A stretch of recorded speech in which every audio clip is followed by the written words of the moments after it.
افغانستان میں طالبان حکومت کے لیے دو بڑے مسائل وبال جان بنے ہوئے ہیں۔ ایک تو غیر ملکی امداد کی فراہمی اور دوسرا سفارتی تعلقات کی بحالی۔ ان حالات میں طالبان کی التجا کہہ لیں یا مطالبہ کہ وہ چاہتے ہیں کہ ان کی براہ راست مالی امداد کی جائے، اور دوسرا یہ کہ افغانستان میں سفارت خانے کھولے جائیں۔ اس حوالے سے طالبان کی عبوری حکومت کو ایک کامیابی ملی ہے، اور وہی کامیابی ہماری آج کی اس ویڈیو کا موضوع ہے۔ میں اٹلی سے وسیم رضا اور آپ دیکھ رہے ہیں گلوبل ٹی وی۔ سفارتی سطح پر طالبان حکومت کی کامیابی کی خبر کے مطابق یورپین یونین نے کابل میں باضابطہ طور پر اپنا سفارت خانہ کھول لیا ہے۔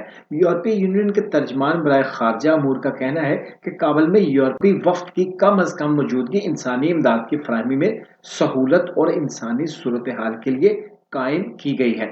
ترجمان افغان وزارت خارجہ کا کہنا ہے کہ یورپی یونین کے نمائندوں کے ساتھ متعدد ملاقاتوں افہام و تفہیم کے بعد سفارت خانہ کھولا گیا ہے۔ دوسری جانب یورپی یونین کے خارجہ امور کے ترجمان پیٹر اسٹینو کا کہنا ہے کہ کابل میں یورپین وفد کی کم از کم موجودگی کو دوبارہ قائم کرنا شروع کر دیا گیا ہے۔ کابل میں یورپی سفارت خانے میں یورپی وفد کی کم از کم تعیناتی کو طالبان حکومت کو تسلیم کرنا نہیں سمجھا جانا چاہیے۔ انہوں نے کہا کہ یہ بات واضح طور پر افغانستان کے ڈی فیکٹو حکام کو بھی بتا دی گئی ہے۔ دوسری جانب ترجمان افغان وزارت خارجہ کا کہنا ہے کہ کابل میں یورپی سفارت خانے نے اپنا کام باقاعدہ طور پر شروع کر دیا۔ یورپین یونین کے سفارت خانے کا افغانستان میں کھلنا اگر علامتی بھی سمجھ لیا جائے تب بھی یہ دنیا کے ان تمام ممالک کے لیے ایک واضح اشارہ ہے جو طالبان حکومت کو تسلیم کرنے سے ہچکچا رہے ہیں۔ اس حوالے سے جو بھی اپڈیٹس ہوں گی وہ بھی آپ کے ساتھ شیئر کریں گے۔ گلوبل ٹی وی کو سبسکرائب کر لیں تاکہ